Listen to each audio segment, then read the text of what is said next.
کے آئے ہیں، حالات خراب ہیں، لاک ڈاؤن کے بعد پیسہ نہیں ہے، پھر بھی عاشقان اسماعیل قادری سب چیزوں کو پیچھے رکھ کر اس دربار پہ آئے ہیں. کیا لے جائیں؟ لاک ڈاؤن تھا، 3 سال تیرے درشن نہیں ہوئے اسماعیل قادری، آج تیرے درشن کے لیے آئے ہیں، تجھے دیکھنے آئے ہیں، تیری چوکھٹ کی خیرات چاہیے. ہمارے گھروں میں حالات بدل گئے، اب تیری ایک نگاہ کی بات ہے، میری زندگی کا سوال ہے. یہ کہو سے وہ دینے پہ آیا ہے، ہم لینے پہ آئے. یہ اصل سودا ہے آج کا. آج کی رات قیام کرو، آج کی رات اس کی بارگاہ میں بیٹھو. عالمانہ انداز میں تقریر تو تھوڑا میں اس انداز میں آیا تھا، لیکن جب مولانا صاحب نے کہا کہ نہیں کورس کے تعلق سے آپ کہتے ہیں کسی بات کو پھر ہمارے آنے پر ہی بات کریں، کیونکہ بہت خرچ کر کے آئے ہیں، بہت دنوں بعد آئے ہیں، 3 سال کے بعد اس سرکار نے ہم کو بلایا ہے. تو جس نے بلایا ہے وہ دینے پہ بھی قائل ہے، وہ دے گا. کون دیتا ہے؟ دینے کو منہ چاہیے، دینے کو منہ چاہیے ہے. ہمارے پاس مدینے کا لاڈلا ہے، وہ دے گا ضرور.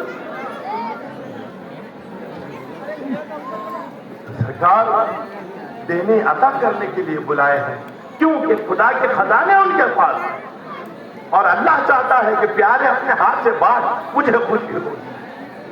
حضور کی اولاد جب بانٹتی ہے تو خدا خوش ہوتا ہے، کہتا ہے مصطفیٰ کے بیٹے بانٹیں اور میرا خزانہ ہو تو بہت اچھا لگتا ہے.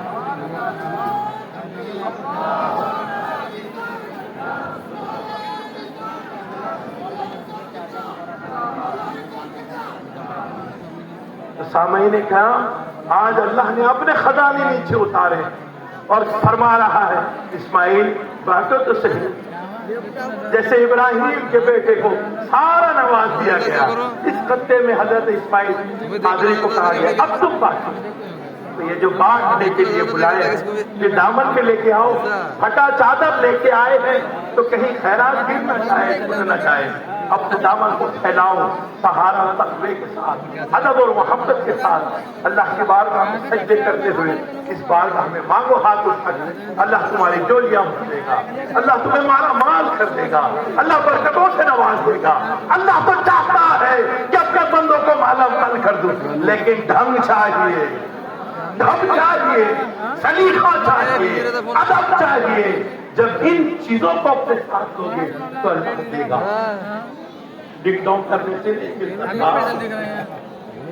اے ٹی ایم کو اگر اس کی کارڈ اندر ڈالے تو پیسے نہیں نکلتے. اے ٹی ایم ہی رہتا ہے، لیکن اس کی صحیح چپ جدھر ہوتی ہے اس کو صحیح انداز میں اندر انسرٹ کرنا پڑتا ہے، اندر گزرنا پڑتا ہے، جب جا کے پیسہ نیچے گرتا ہے. اگر اے ٹی ایم ہی الٹا پکڑ کے دیکھو گرتا ہے جب پیسہ نیچے، پھر تم بھی ٹک ڈاؤن کرو گے پیسہ نکلے گا. خدا رحمت خدا دینا ہے تو ادب ہو، آرزو ہو، وضو ہو، طہارت ہو، تقویٰ ہو، خوف خدا ہو، عشق مصطفیٰ ہو، ادب اولیاء اللہ ہو تو تمہاری جولیاں بھر جائیں گی.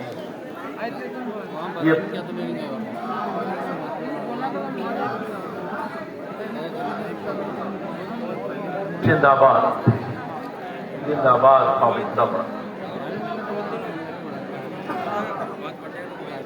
یہ اجلاس محض دکھاوے کے لیے نہیں، یہ اسٹیج پہ جلوگر، یہ خوبصورت چہرے، یہ بشرے، یہ اللہ نے ان کو نوازا ہے.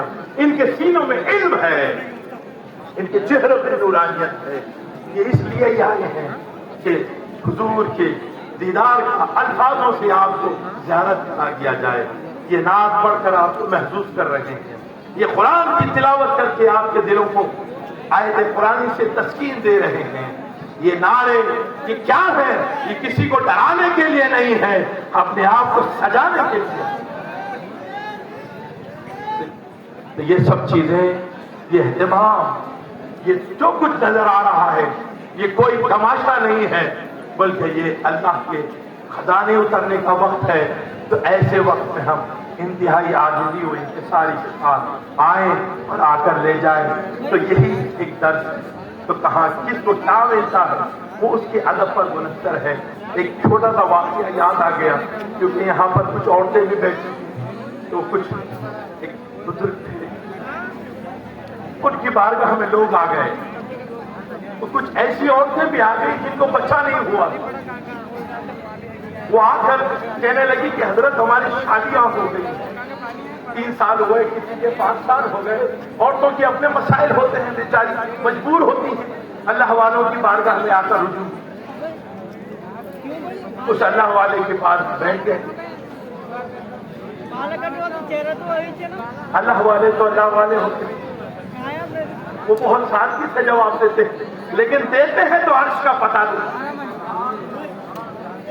وہ پان چبا رہے تھے، انہوں نے اپنے منہ سے پان نکالا، ہاں کیا مجھے کتنے سال سے 7 سال سے نہیں، میں ایک پان کا ٹکڑا نکالا، کھا اللہ تجھے نواز دے، پھر دوسری آئی اس کو بھی نواز دیا، کہا تو کھا اللہ تجھے نواز دے۔ تو جس زبان پہ اللہ کا ہما وقت ذکر رہتا ہے، اللہ اس کی بات کی لاج رکھتا ہے۔ جن کی زبانیں ہمیشہ ذکر الہی میں تر رہتی ہیں، اللہ اس زبان کی دعا رکھتا ہے۔ انہوں نے پان کا ٹکڑا نکالا، اس کو دیا، پان کا ٹکڑا نکالا، اس کو دیا، پان کا ٹکڑا نکالا، اس کو دیا۔ وہ جو بھی 5-7 عورتیں تھیں انہوں نے کھا لی۔ ایک عورت ذرا بہت ہی نفاست پسند تھی، اس نے دیکھا کہاں رال نکل رہی ہے منہ سے، اور پورا چبائے ہوا پان میرے نصیب کو آ گیا، ماں میں کیسا کھاؤں؟ کراہت کری وہ، اور ایسے، لیکن تھی ادب والی، وہ ادب والی تھی، اس نے ہاتھ میں پان پکڑا، چلی گئی، دور جاتی رہی، سب عورتیں تھوڑی آگے نکل گئی، جنگل تھا راستے سے، تو ایک جھاڑ کے نیچے کونے میں گئی اور پتھر کے پاس اس کو دبا دی، کہنے لگی اللہ والوں کا پان ہے، راستے میں پھینکوں تو بے ادبی ہو جائے گی، لہذا اللہ والے کے منہ کا ہے، ادب سے بازو رکھی اور چلی گئی۔ چلی گئی، کچھ وقت گزر گیا، کچھ وقت گزر گیا، تو جن جن نے پان کھایا تھا اللہ نے اپنے فضل سے انہیں مالا مال کر دیا، ان کا حمل ٹھہر گیا۔ اچھا، اطلاع ڈاکٹر نے دی، اس زمانے کے طبیب نے دی، حکیم نے دی کہ تجھے حمل ہے، اتنے مہینے کا ہے، اتنے مہینے کا ہے، اتنے مہینے کی۔ عورتیں خوش ہوئی، اللہ والوں کی دعا سے اللہ نے ہمارے پیٹ میں بچہ عطا کیا، ہم بچے والیاں ہو گئی، اب ہمارا بھی گھر بھر جائے گا، ہماری بھی گود ہری ہو جائے گی۔ عورتیں خوش ہوئی، پھر کچھ نہ کچھ آگے پیچھے سب کی ڈلیوری ہو گئی، سب کی زندگیاں ہو گئی۔ سب کچھ وقت گزرنے کے بعد جب بچے تھوڑے بڑے ہو گئے، 3-4 مہینے کے، تو سارے سہیلیوں نے کہا اب بچے تھوڑے اچھے ہو گئے، چلو بیل گاڑی لیتے ہیں، چلو نکلتے ہیں۔ اس خاصا نے خدا کے پاس ان کو کہتے ہیں کہ آپ کی دعا سے اللہ نے ہماری گود ہری کر دی ہے، چلو شکریہ ادا کرتے ہیں، کچھ ان کی بارگاہ میں پیش کرتے ہیں۔ پھر چلے قافلے، گاڑیاں کھڑی گئی، وہ بھی چلے سارے بھرے، اور اللہ والوں کے دربار پہ پہنچ گئے۔ اب وہ عورت بھی آئی پیچھے پیچھے جس نے پان نہیں کھایا تھا، اس کو بچہ ہی نہیں ہوا، شرمندہ تھی، پیچھے تھے، لیکن ساری سکھیاں جا رہی تھی، ساری سہیلیاں جا رہی تھی، یہ بھی چل پڑی پیچھے پیچھے۔ سب نے کہا بابا جی آپ کی دعا، سرکار حضور جو بھی محبت کے الفاظ تھے نوازا، آپ کی دعاؤں سے ہم صاحب اولاد ہو گئے۔ سب کو حضرت نے دعا دی، جاؤ تمہارے بچے نیک نکلے، جاؤ تمہارے لیے اچھا ہو، برکت ہو۔ وہ دعا کی، سارے بچے لے کے نکل گئے۔ شرمندہ تھی لیکن آنکھیں پھٹ گئی تھی کہ سب کے پاس بچے ہیں، کاش کہ میں بھی کھا لیتی اور مجھے بھی آج وہ اللہ ان نعمتوں سے سرفراز کرتا، میں بھی صاحب اولاد ہو جاتی، میں بھی آج ان کی بارگاہ پہ پہنچتی۔ شرمندہ ہوئی، لیکن سارے سہیلیاں گزر جانے کے بعد اپنے آپ کو ان کی قدموں میں رکھ دی، رونے لگی، کہنے لگی بابا بہت بڑی بھول ہو گئی، بڑی غلطی ہو گئی، میرا دماغ کہاں چلا گیا، میں نے بس آپ کے تبرک کو تبرک نہیں سمجھا، کہ آپ کا تھوک لگا ہوا، آپ نے چبایا ہوا ہے، اس لیے تھوڑا سا مجھے ایسا لگا میری طبیعت میں تو میں نے نہیں کہا سرکار مجھے معاف کر دیں، آپ میرے لیے کوئی انتظام فرما دیں، آج جو چاہو جو کہو گے وہ کرنے تیار ہوں، تاکہ میرا بھی گھر آباد ہو جائے، میری غلطی معاف کرو۔ اللہ والے تو اللہ والے ہوتے، دیکھا کہ عاجزی ہے، انکساری ہے، رو رہی ہے، ٹوٹ گئی ہے، بکھر گئی ہے، اب کچھ راستہ گزر نہیں رہا۔ اللہ والوں نے پوچھا، اس خاصا نے، خدا نے، اس ولی نے پوچھا، مائی وہ جو پان لیا تھا وہ کیا کی؟ کہا سرکار ادب والی ہونا، اس لیے تھوڑے دور گئی، ایک جھاڑ تھا، اس جھاڑ کے پاس ایک پتھر کے نیچے دبائی آئی کہ آپ کا کھایا ہوا ہے کسی کے پیر نہ لگے۔ ہائے ہائے ہائے ہائے ہائے، اللہ والے کا دل جیت گئی، ان کے دل کو لگ گئی بات، بس خدا کی طرف دیکھ کر کہا ادب والوں کی لاج رکھنا اب تیرے ہاتھ، یہ ہے ادب، یہ ڈھب ہے۔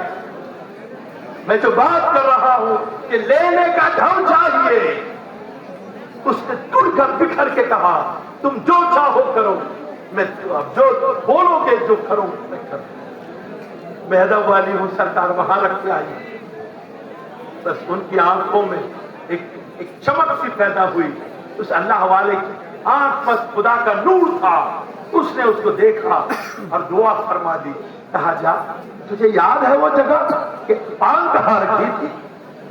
کہا بالکل یاد ہے کہ میں نے کس جھاڑ کے نیچے رکھی۔